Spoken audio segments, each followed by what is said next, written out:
महादेव आप सबका कल्याण करें।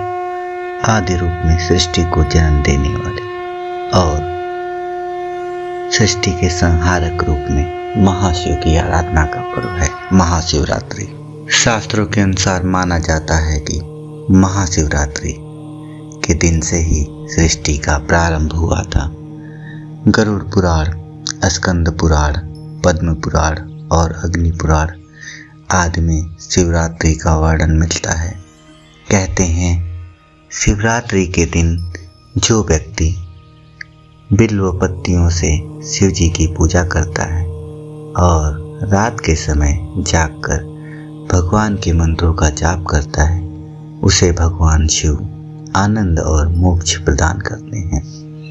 कृष्ण पक्ष का 14वां दिन विशेष रूप से भगवान शिव के लिए समर्पित होता है। साल में होने वाली 12 शिवरात्रियों में से महाशिवरात्रि को सबसे महत्वपूर्ण माना जाता है। शिव पुराण के अनुसार महाशिवरात्रि शिव और शक्ति के मिलन का एक महान पर्व है। महाशिवरात्रि के दिन ही भगवान शिव और माता पार्वती का विवाह हुआ था। अब आइए जानते हैं महाशिवरात्रि की पूजा विधि। ब्रह्ममुहूर्त में स्नान करने के बाद मंदिर स्थल को स्वच्छ कर लें। इसके बाद शिवलिंग पर चंदन का लेप लगाकर पंचामृत से स्नान करवाएं। इस व्रत में मिट्टी के लोटे में पानी या दूध भरकर ऊपर से बेलपत्र, आग, धतूरे के फूल, चावल आदि डालकर शिवलिंग पर चढ़ाएं। यदि आपके घर के पास कोई शिव मंदिर नहीं है तो घर में ही पार्थिव शिवलिंग बनाकर उसका पूजन करें। उसके बाद शिव पुराण का पाठ और महामृत्युंजय मंत्र या शिव के पंचाक्षर मंत्र ओम नमः शिवाय का जाप करें। शिव पूजा के बाद गोबर के उपलों में अग्नि जलाकर तिल, चावल और घी की मिश्रित आहुति दें। महाशिवरात्रि के दिन रात्रि जागरण का भी विधान है। मान्यता है कि जो भक्त ऐसा करते हैं उनकी सभी मनोकामनाएं पूरी होती हैं। रात्रि के प्रथम पहर में दूध, दूसरे प्रहर में दही, तीसरे प्रहर में घृत और चौथे प्रहर में मधु यानी शहद से शिवलिंग को स्नान कराना चाहिए। चारों प्रहर में शिवलिंग स्नान के लिए मंत्र भी हैं। प्रथम प्रहर में ह्रीं ईशानाय नमः, दूसरे प्रहर में ह्रीं अघोराय नमः, तीसरे प्रहर में ह्रीं वामदेवाय नमः, चौथे प्रहर में ह्रीं सदोजाताय नमः से आप आराधना करते हुए शिवलिंग को स्नान करवाएं। महाशिवरात्रि के दिन शिव जी को प्रसन्न करने के लिए उनके भक्त व्रत रखते हैं। व्रत रखने से भगवान भोलेनाथ प्रसन्न होते हैं और अपने भक्तों को आशीर्वाद देते हैं। यह व्रत रखने से जीव के हर जन्म के पापों से मुक्ति मिलती है। महाशिवरात्रि का व्रत उन लड़कियों को जरूर रखना चाहिए जो मनचाहा वर प्राप्त करना चाहती हैं। इस व्रत को करने से विवाह संबंधित सभी बाधाएं दूर होती हैं। जिन कन्याओं की शादी नहीं हो रही हो उन्हें यह व्रत जरूर करना चाहिए। जो लोग मुक्ति प्राप्त करना चाहते हैं उन्हें यह व्रत अवश्य करना चाहिए। परंपरा के अनुसार इस रात को ग्रहों की स्थिति ऐसी होती है जिससे मानव प्रणाली में ऊर्जा की एक शक्तिशाली प्राकृतिक लहर बहती है। इससे जीव की भौतिक और आध्यात्मिक रूप से उन्नति होती है। इसलिए इस रात को जागरण की रात कही जाती है। शिवरात्रि को महिलाओं के लिए विशेष रूप से शुभ माना जाता है। विवाहित महिलाएं अपने पति के सुखी जीवन के लिए प्रार्थना करती हैं। वह अविवाहित महिलाएं भगवान शिव, जिन्हें आदर्श पति के रूप में जाना जाता है, जैसे पति के लिए प्रार्थना करती हैं। महाशिवरात्रि के लिए कुछ प्रचलित कथाएं हैं जिनका मनन, चिंतन और वाचन अति लाभदायक होता है। तो ऐसी एक कथा का हम श्रवण यहाँ करते हैं। एक बार माता पार्वती ने भगवान शिव शंकर से पूछा, ऐसा कौन सा श्रेष्ठ तथा सरल व्रत पूजन है जिससे मृत्यु लोक के प्राणी आपकी कृपा सहज ही प्राप्त कर सकते हैं। उत्तर में शिव जी ने पार्वती जी को शिवरात्रि के व्रत का विधान बताकर यह कथा सुनाई। एक बार चित्रभानु नामक एक शिकारी था। पशुओं की हत्या करके वह अपने कुटुंब को पालता था। वह एक साहूकार का ऋणी था, लेकिन उसका ऋण समय पर न चुका सका। क्रोधित साहूकार ने शिकारी को शिव मठ में बंदी बना लिया। संयोग से उस दिन शिवरात्रि थी। शिकारी ध्यान मग्न होकर शिव संबंधी धार्मिक बातें सुनता रहा। संध्या होती ही साहूकार ने उसे अपने पास बुलाया और ऋण चुकाने के विषय में बात की। शिकारी अगले दिन सारा ऋण लौटा देने का वचन देकर बंधन से छूट गया।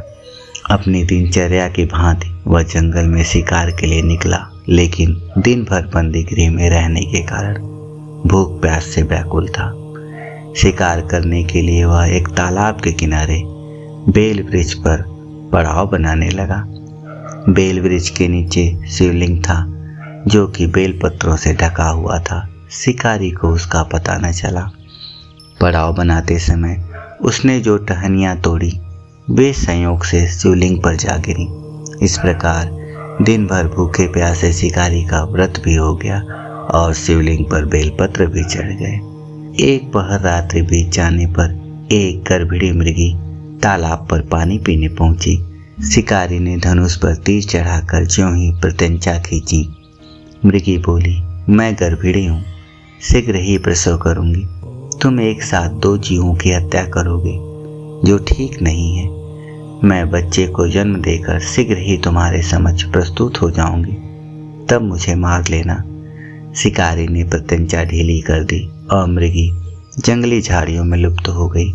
रात्रि का आखिरी पहर बीत रहा था, तभी एक कन्या मृगी अपने बच्चों के साथ उधर से निकली। शिकारी के लिए यह स्वर्णिम अवसर था। उसने धनुष पर तीर चढ़ाने में देर नहीं लगाई।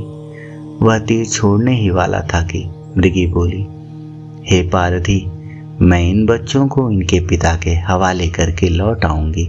यह बात सुनकर शिकारी हंसा और बोला, सामने आए शिकार को छोड़ दूं? मैं ऐसा मूर्ख नहीं। इससे पहले मैं अपना शिकार खो चुका हूँ। मेरे बच्चे भूख प्यास से तड़प रहे होंगे। उत्तर में मृगी ने फिर कहा, जैसे तुम्हें अपने बच्चों की ममता सता रही है, ठीक वैसे ही मुझे भी। इसलिए सिर्फ बच्चों के नाम पर मैं थोड़ी देर के लिए जीवन दान मांग रही हूँ। हे पारधी, मेरा विश्वास कर। मैं इन्हें इनके पिता के पास छोड़कर तुरंत लौटने की प्रतिज्ञा करती हूँ। मृगी का 3 स्वर सुनकर शिकारी को उस पर दया आ गई। उसने उस मृगी को भी जाने दिया। शिकार के अभाव में बेल वृक्ष पर बैठा शिकारी बेलपत्र तोड़ तोड़ कर नीचे फेंकता जा रहा था। पौ फटने को हुई तो एक हृष्ट पुष्ट मृग उसी रास्ते पर आया। शिकारी ने सोच लिया कि इसका शिकार वह अवश्य करेगा। शिकारी की तनी प्रत्यंचा देखकर मृग विनीत स्वर में बोला, हे पारधी भाई, यदि तुमने मुझसे पूर्व आने वाले मृगियों तथा छोटे छोटे बच्चों को मार डाला है, तो मुझे भी मारने में विलंब न करो, ताकि मुझे उनके वियोग में एक क्षण भी दुख न सहना पड़े। मैं उन मृगियों का पति हूँ। यदि तुमने उन्हें जीवन दान दिया है तो मुझे भी कुछ क्षण का जीवन देने की कृपा करो। मैं उनसे मिलकर तुम्हारे समक्ष उपस्थित हो जाऊंगा। मृग की बात सुनते ही शिकारी के सामने पूरी रात का घटना चक्र घूम गया। उसने सारी कथा मृग को सुना दी। तब मृग ने कहा, मेरी पत्नियां जिस प्रकार प्रतिज्ञाबद्ध होकर गई हैं, मेरी मृत्यु से अपने धर्म का पालन नहीं कर पाएंगी। अतः जैसे तुमने उन्हें विश्वास पात्र मानकर छोड़ा है, वैसे ही मुझे भी जाने दो। मैं उन सबके साथ तुम्हारे सामने शीघ्र ही उपस्थित होता हूँ। उपवास, रात्रि जागरण तथा शिवलिंग पर बेलपत्र चढ़ने से शिकारी का हिंसक हृदय निर्मल हो गया था। उसमें भगवत भक्ति का वास हो गया था। धनुष तथा बाण उसके हाथ से सहज ही छूट गया। भगवान शिव की अनुकंपा से उसका हिंसक हृदय कारुणिक भावों से भर गया। वह अपने अतीत के कर्मों को याद करके पश्चाताप की ज्वाला में जलने लगा। थोड़ी ही देर बाद वह मृग सपरिवार शिकारी के समक्ष उपस्थित हो गया ताकि वह उनका शिकार कर सके, किंतु जंगली पशुओं की ऐसी सत्यता, सात्विकता एवं सामूहिक प्रेम भावना देखकर शिकारी को बड़ी ग्लानि हुई। उसके नेत्रों से आंसुओं की झड़ी लग गई। उस मृग परिवार को न मारकर शिकारी ने अपने कठोर हृदय को जीव हिंसा से हटा सदा के लिए कोमल एवं दयालु बना लिया। देवलोक से समस्त देव समाज भी इस घटना को देख रहे थे। घटना की परिणति होते ही देवी देवताओं ने पुष्प वर्षा की। तब शिकारी तथा मृग परिवार कालांतर में मोक्ष को प्राप्त हुए। जिस प्रकार महादेव ने शिकारी और मृग के परिवार के कष्टों का हरण किया, उसी प्रकार महादेव आप सबका भी कल्याण करें।